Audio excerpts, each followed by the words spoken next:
vamos con esto a dar invitación a la ponencia del doctor Thierry Bodassé. Thierry Bodassé es doctor en Ciencias Económicas de la Universidad de Niza, mención muy honorable, es profesor asociado de la Universidad de Orleans, Francia, desde el año 98.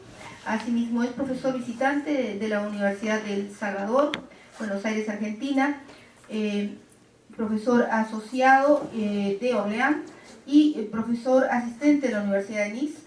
Se desempeña como profesor visitante de la Universidad de México y conoce en diferentes visitas la realidad del país a través de diversas actividades que ha realizado en interacción con la Universidad Cayetano Heredia y la Universidad Católica, entre otras.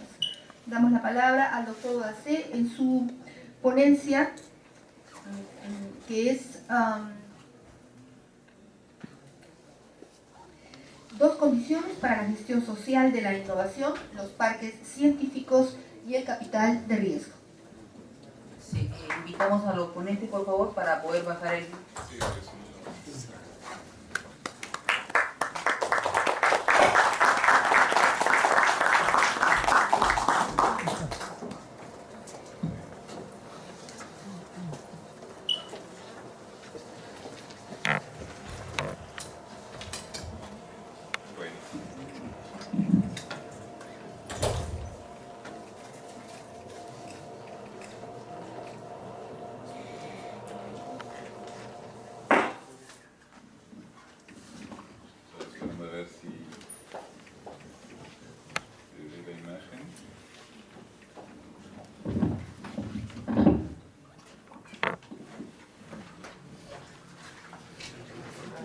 Ya, listo. Bueno, en mi ponencia yo les voy a hablar de la gestión social de la innovación, o sea, cómo podemos fomentar la innovación en una sociedad. Y antes que nada, yo quisiera, yo voy a enfatizarlo en dos condiciones particulares, dos posibilidades para fomentar la innovación, que son los parques científicos y el capital de riesgo. En una introducción, de la misma manera que el doctor Montoya salió de una manera muy correcta de la definición misma de la tecnología, que es un conjunto de conocimiento y no únicamente un laptop o un objeto, yo quisiera volver a la definición de la innovación. La innovación es algo diferente de la invención. La invención es un proceso que depende de la capacidad imaginativa del hombre y de los recursos financieros que se le otorgan. Entonces, para promover la invención, bueno, lo que se necesita nada más son científicos. Efectivamente se puede lograr tener personas con más creatividad mandándolos al extranjero, ¿por qué no? Y se requiere también tener más recursos para tener laboratorios con digamos, máquinas, equipos de mejor calidad. Pero la innovación es algo distinto de la invención. La innovación es un proceso social, por eso tiene un sentido hablar de gestión social de la innovación. La innovación es el proceso social que permite a la sociedad reorganizarse y adaptarse en función de un invento. Puede haber un invento, pero la sociedad lo va a dejar de lado. Ha pasado muchas veces en la historia que hay un invento, pero que realmente ese invento entre en el funcionamiento de la sociedad siglos después, el invento científico mismo. Y las características del inventor y del innovador son distintas también. El inventor es un científico, es una persona entonces que va a conocer la ciencia y la tecnología. El innovador es la persona que va a descubrir otra cosa, que va a descubrir las necesidades humanas que la invención permite satisfacer. ¿Por qué se necesita este invento? ¿Por qué se necesita esta particularidad científica muy particular? Por ejemplo, la electricidad. La electricidad se había descubierto científicamente en el siglo XVIII, creo, aún antes. Pero no se sabía qué hacer, era una cosa chistosa, una cosa que se podía ver que con algunas sustancias químicas había un efecto raro, pero no se sabía cómo usarlo, qué íbamos a hacer con la electricidad. Ahora estamos todos funcionando todo el tiempo con la electricidad. La máquina de vapor también se había inventado muchos años, siglos antes de que se conociera cómo se podía usar. Entonces la innovación es plantearse la pregunta de cómo se puede usar un invento, cuáles son las necesidades humanas que ese invento va a permitir satisfacer y crear los objetos, comercializarlos en un marco de una economía de mercado, los objetos que se pueden crear con este invento. Las cualidades entonces del innovador son distintas porque el innovador tiene que ser al mismo tiempo, bueno, tiene que tener conocimientos técnicos, pero también económicos y de mercadotecnia. El innovador es pluridisciplinario. Hay diferentes tipos de innovación. Claro, todas las innovaciones no son innovaciones radicales.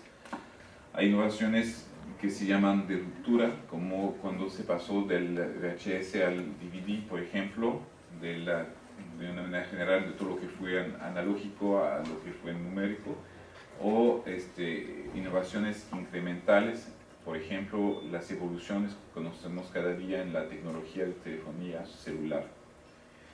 Pero es importante también resaltar que hay innovaciones que no son tecnológicas como innovaciones sociales. Para nosotros economistas, la mayor innovación de toda la historia fue el invento, entre comillas, de la economía de mercado como proceso organizacional que ha permitido, la opulencia, se puede decir, ¿no? Bueno, no para todos, pero digamos la riqueza del mundo, y una riqueza que nunca había conocido el mundo antes de la invención de la economía de mercado. Entonces, una innovación puede ser sencillamente otra manera de organizar la sociedad. La organización científica del trabajo, también de Taylor, también es una innovación, ¿no? O sea, innovación no es nada más tecnológico, esencialmente es algo que va a cambiar el proceso social y permitir satisfacer mejor las necesidades humanas. ¿Cómo se puede hacer la gestión social de la innovación? Entonces, es distinto el fomento de la invención, que va a pasar por, efectivamente, mandar a los científicos peruanos, por ejemplo, al extranjero, invertir más dinero en los laboratorios, y la gestión social de la innovación va a ser favorecer otra cosa, favorecer la manera de utilizar las invenciones, los inventos, para que se adapten a la sociedad y sobre todo para que la sociedad se adapte a esos inventos, ¿no? Que la sociedad se modifique sus estructuras, sus productos, sus maneras de funcionar, de acuerdo a esos inventos. Entonces, se trata de mejorar los mecanismos de transmisión de las invenciones hacia el mercado, por ejemplo. Por eso voy a hablar de dos tipos de políticas. La política de parques tecnológicos, que ya es una política que tiene una cierta antigüedad, y la política de desarrollo del capital de riesgo. La política de parques científicos es algo muy antiguo, que se fundamenta en los beneficios de la proximidad. Eso es un punto importante, porque finalmente, ¿cuál es la idea de un parque científico? Es nada más crear una proximidad física, geográfica, entre los laboratorios de investigación y empresas o incubadoras de empresas. Pero la proximidad en sí, y eso es lo que se ha visto con muchas experiencias de parque científico, no significa nada. Lo que es importante es ampliar, o sea, profundizar los sentidos de la palabra proximidad. Se sabe que la proximidad no es únicamente la proximidad física, o sea, puedo sentirme cercano a una persona porque tenemos las mismas ideas, porque tenemos la misma cultura, porque pertenecemos a la misma religión, ¿okay? No es nada más porque estoy cerca físicamente, ¿no? Por eso la literatura que ha hablado sobre esas temáticas ha tratado de profundizar los sentidos que se puede dar a las proximidades. Yo daré un poco más tarde los significados exactos de todos esos tipos de proximidades, pero por ejemplo, un autor ha distinguido 5 formas de proximidad: la proximidad cognitiva, organizacional, social, institucional y física. Otros autores han hecho la diferencia entre la proximidad organizada y la proximidad geográfica y han distinguido adentro de la proximidad organizada las lógicas de pertenencia y de semejanza. La idea, voy a definir más tarde lo que son esas proximidades, pero la idea es que la virtud de la proximidad física, la virtud de la proximidad geográfica que se puede tener en un tecnopolo, en un parque científico, es de crear otras formas de proximidades, esas proximidades que acabo de mencionar. Y esas proximidades en sí, ¿qué es lo que dan? Dan lo que se llama en cierta literatura capital social, o sea, capacidad de trabajar juntos. Permite propiciar la acción colectiva gracias a interacciones entre los miembros. Bueno, la literatura de gestión de empresas sobre capital social distingue capital social racional, cognitivo y estructural. Eso no voy a entrar en el detalle, pero digamos, la idea es que la proximidad física permite otros tipos de proximidades más, digamos, en términos de sentirse miembro de una misma comunidad o sentirse cercano del punto de vista intelectual, hablar un mismo idioma. Hablar un mismo idioma, no estoy hablando de hablar francés o español, estoy hablando de hablar en los mismos términos científicos, entenderse, ¿no? Y la idea es que gracias a esas proximidades somos miembros de la misma empresa, somos, por ejemplo, los dos somos ingenieros, nos entendemos, podemos trabajar juntos y eso permite la difusión no solo en el sentido de difundir la invención de los laboratorios científicos hacia las empresas, lo que no sería suficiente, pero también en el sentido contrario, o sea que las empresas tienen que también dar una relación inversa, un backup hacia los laboratorios científicos para indicarlos en qué dirección tienen que investigar, dónde están las necesidades humanas, porque los que saben lo que el público, lo que los consumidores requieren, son las empresas, porque ellos están en contacto continuo con los clientes, con los consumidores, ellos saben lo que se necesita y entonces ellos pueden transmitir ese conocimiento del mercado, este conocimiento de las necesidades a los científicos que pueden crear, gracias a sus conocimientos, los productos que van a satisfacer realmente las necesidades. Entonces, no es únicamente la cuestión de crear proximidad entre los laboratorios y las empresas de una cosa unidireccional.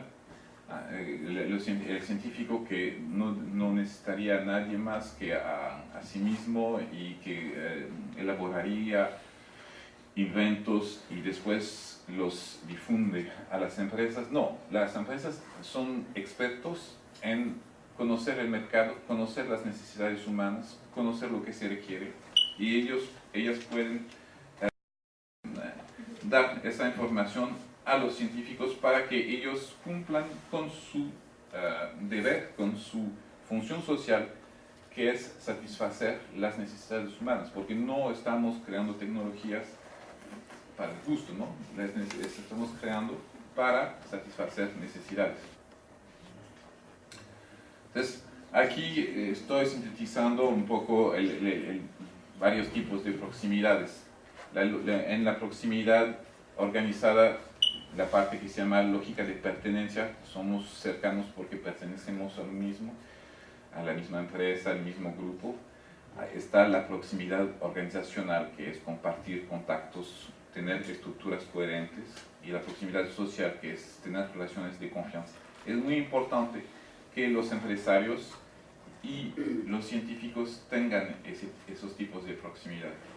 O sea que primero, bueno, la proximidad organizacional entre científicos y empresarios significa que se conozcan, que tengan sus números de teléfono, sus direcciones de mail, obviamente, pero también que las estructuras de las empresas y las estructuras de los laboratorios ofrezcan puntos de contactos, ¿no? Puntos de contactos en las organizaciones mismas.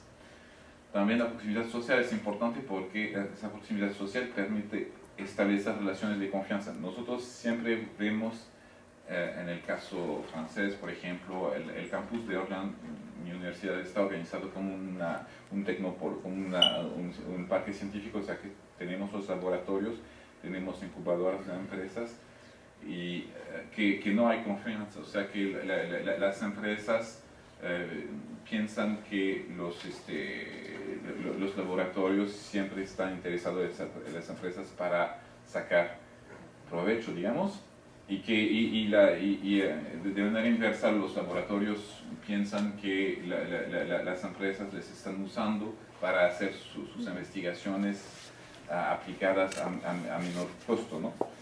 Tiene que haber una confianza entre los dos y una voluntad, y es donde está la noción de capital social, una voluntad de trabajar para una meta colectiva, que para una meta común, que no haya una meta de los laboratorios de investigación, por un lado, que tienen su propia meta, muchas veces son publicaciones, etc., y una meta de las empresas que es la ganancia, por ejemplo. Las dos tienen que tener una meta común, y eso significa muchas cosas, entre las cuales la confianza, pero también el otro tipo de proximidad que está mencionada en esta tabla, que es la proximidad cognitiva, que significa tener semejanza en las bases de conocimiento, lo que significa en términos más claros hablar un idioma común, puede entenderse. Muchas veces los empresarios y los científicos no hablan el mismo idioma, realmente hablan el mismo idioma, hablan todos franceses, pero no se entienden. Y una proximidad institucional en términos de semejanza en valores, normas, ¿no? Todo eso permite tener una manera de trabajar en conjunto. Todo esto es la idea del parque científico. Esto no es una idea nueva, es una idea que viene de los años 60, cuando primero se ha reflexionado sobre el caso de la Silicon Valley, ¿no? Tenemos una proximidad física, como en el caso de la Silicon Valley, entre varias universidades de primer nivel, como Stanford, etc. Tenemos empresas incubadoras. Esto genera proximidades, que genera capital social, y esto permite la innovación. El problema es que en varias ocasiones se ha tratado de aplicar eso. Todos los países han querido permitir, ¿no?, la creación de Silicon Valley, pero no se ha logrado tan fácilmente, porque donde puede trabarse este proceso es al nivel de cómo la proximidad física va a generar las otras proximidades. No es suficiente poner las personas, los laboratorios y las empresas a una distancia cercana los unos de los otros para que se tengan confianza, ni que para que hablen el mismo idioma o que se sientan miembros de la misma comunidad. Nosotros lo vemos, y eso se ha analizado en varias ocasiones, que sea en casos de parques científicos en Asia, parques científicos en Europa, que puede haber laboratorios y empresas en un mismo lugar físico, pero no se van a tener confianza, no van a hablar el mismo idioma, no van a tener las mismas metas. Entonces, esencialmente el problema es que la proximidad física no va a dar proximidad organizacional. Yo he hecho trabajar muchos estudiantes sobre casos de parques científicos, y muchas encuestas que se han hecho en que se preguntan, por ejemplo, a las empresas, a los startups, ¿qué se ha sacado como provecho del hecho de estar en el parque científico? Y la mayoría dicen que la transmisión de conocimiento, todo eso no se ha hecho, que lo que sí les ha dado el parque científico ha sido, bueno, unas comodidades porque les otorgan facilidades para tener oficinas, muchas veces durante el primer año no pagan ninguna renta para las oficinas que tienen, pero es poca cosa, ¿no? Pero la verdadera, el modelo del parque científico tal como funcionó en el caso de la Silicon Valley no funciona muchas veces, y eso es por falta de profundizar, digamos, cuál es el modelo del parque científico. En Francia, bueno, hay una política nueva sobre esa temática que hemos llamado polos de competitividad. No tengo mucho tiempo para hablarle de cómo funciona. Es una política que se ha generado en el 2005, que es una política, digamos, que mezcla muchos objetivos. Hay los polos de competitividad son clúster, o sea, agrupamiento de empresas que trabajan sobre las mismas temáticas y que que el gobierno necesita a desarrollar relaciones con las universidades y los laboratorios de investigación.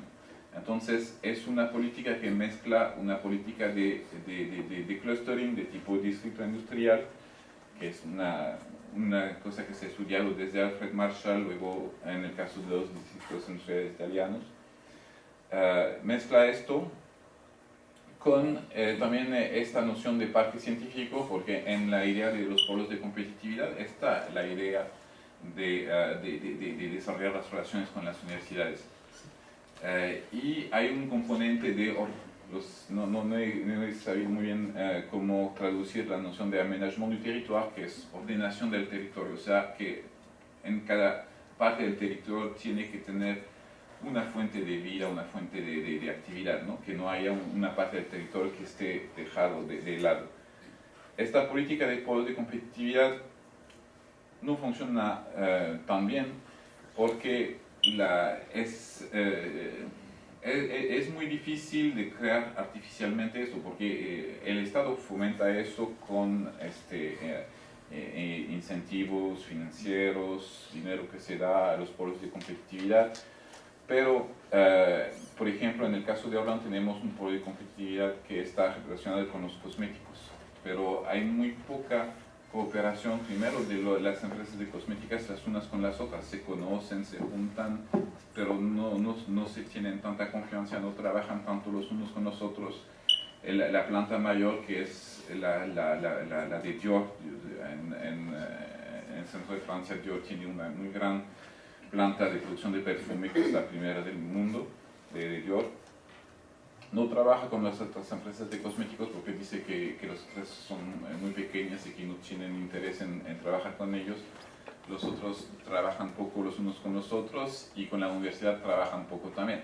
O sea que realmente es difícil de fomentar ese tipo de política desde el Estado.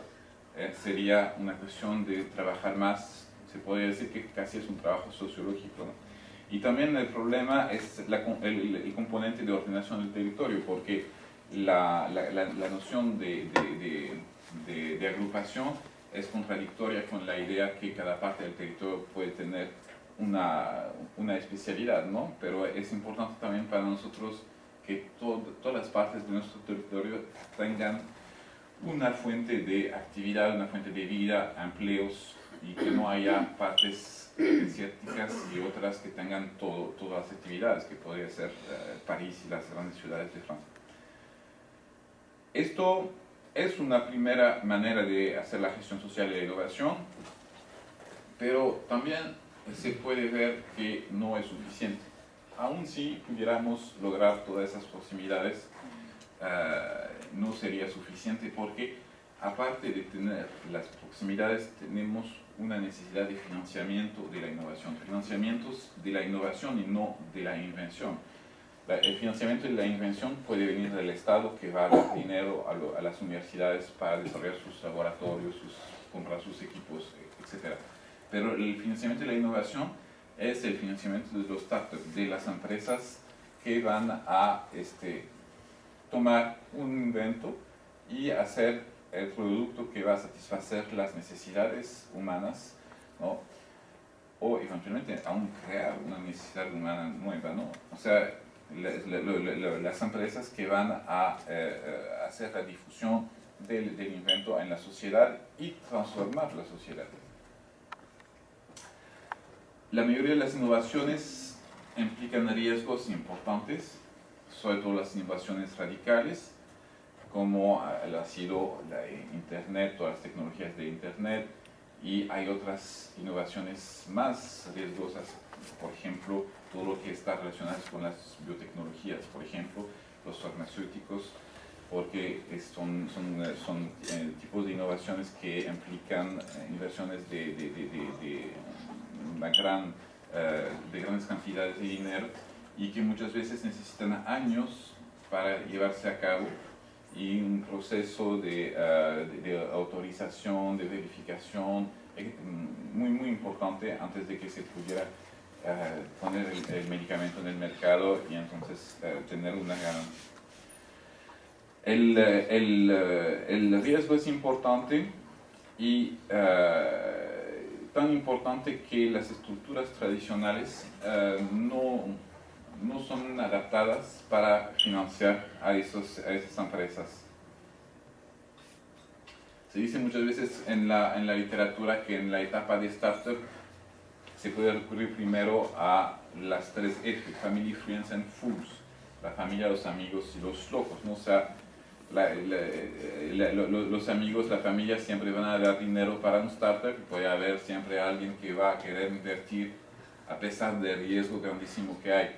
Pero este capital va a ser muy limitado y no va a alcanzar para hacer autosuficiente a la empresa, excepto en algunos casos de algunos sectores que necesitan poco dinero, pero la mayoría necesitan bastante dinero para poder llevar a cabo la innovación.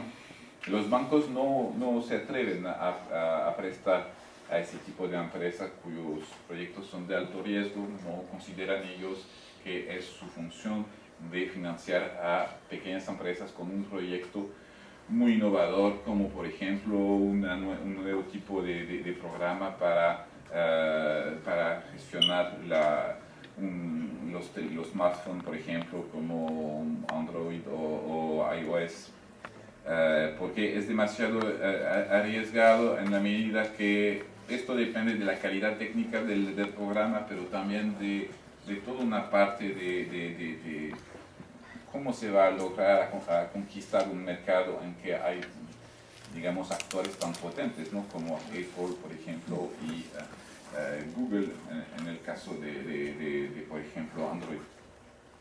Los mercados financieros no son directamente accesibles a esas empresas porque son de tamaño reducido. Entonces, el problema fundamental de esas pequeñas empresas es cómo pueden acceder a las cantidades de dinero importantes que necesitan. Existe una figura jurídica que no existe en todos los países, pero existen en varios países, que son las sociedades de capital de riesgo. ¿Qué son esas sociedades de capital de riesgo? Son sociedades que invierten en fondos propios, lo que significa que se hacen socios de las sociedades, ¿no? Compran partes de la sociedad. En el momento en que esas sociedades no están todavía en la bolsa de valores, y se dirigen a las primeras etapas de la vida de una empresa. Entonces esto es un gráfico que explica un poco el tipo de financiación que puede requerir una empresa según la etapa de su vida, y se están mencionando los montos en miles de euros.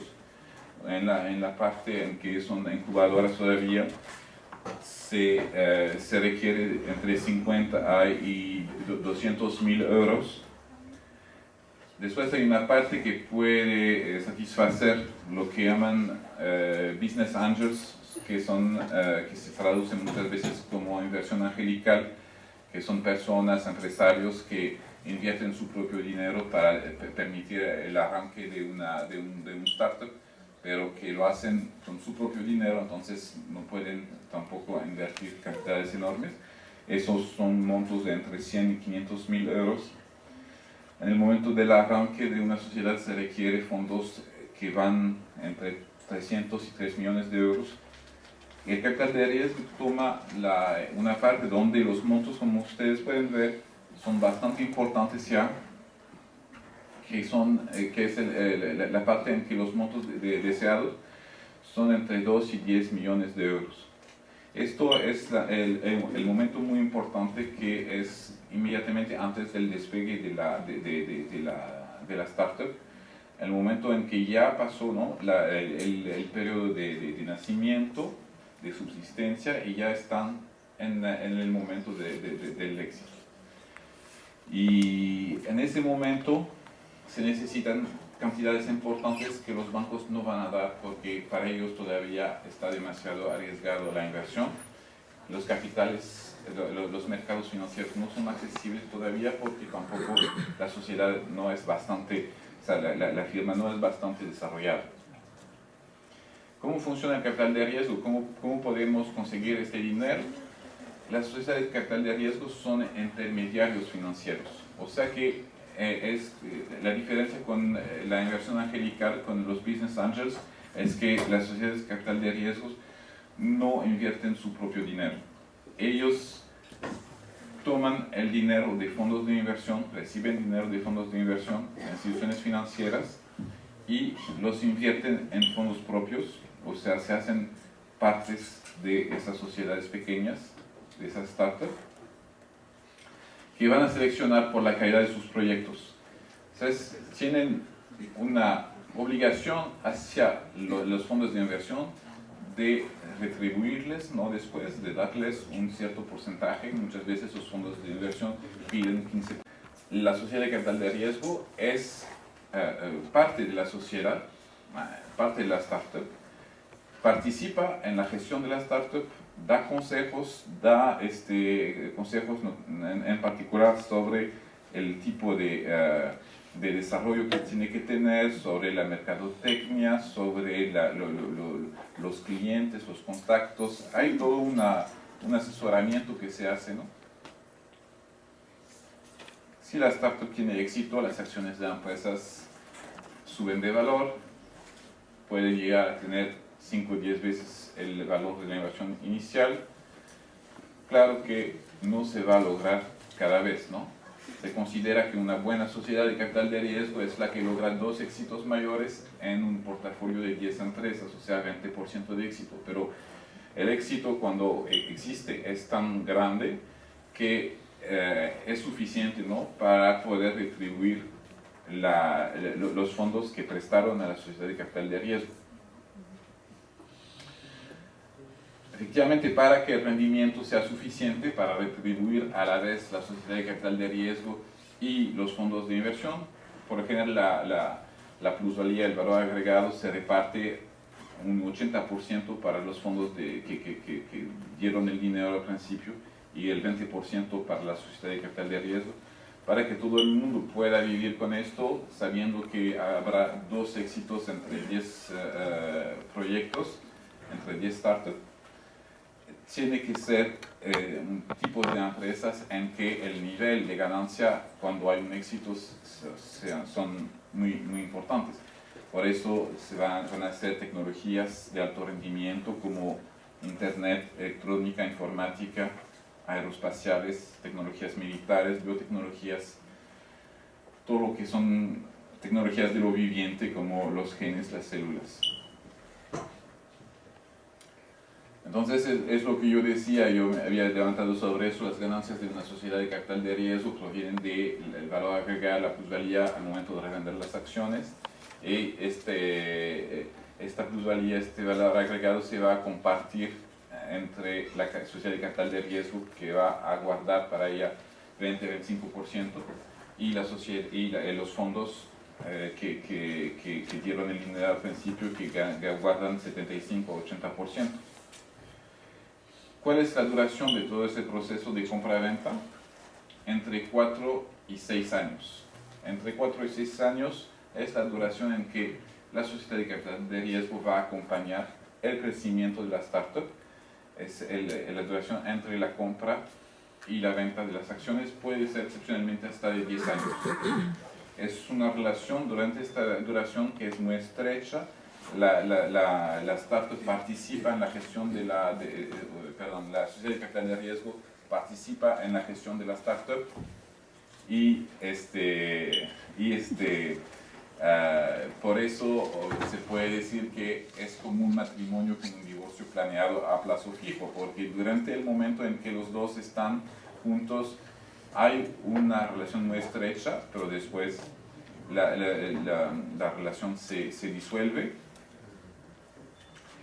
Sencillamente, si se compara el capital de riesgo en Francia y en Estados Unidos, ven que la curva en rojo es la de Estados Unidos y la curva en azul es la de Francia.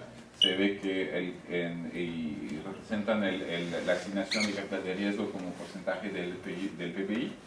Ven que en promedio sobre los años ha bajado mucho porque es la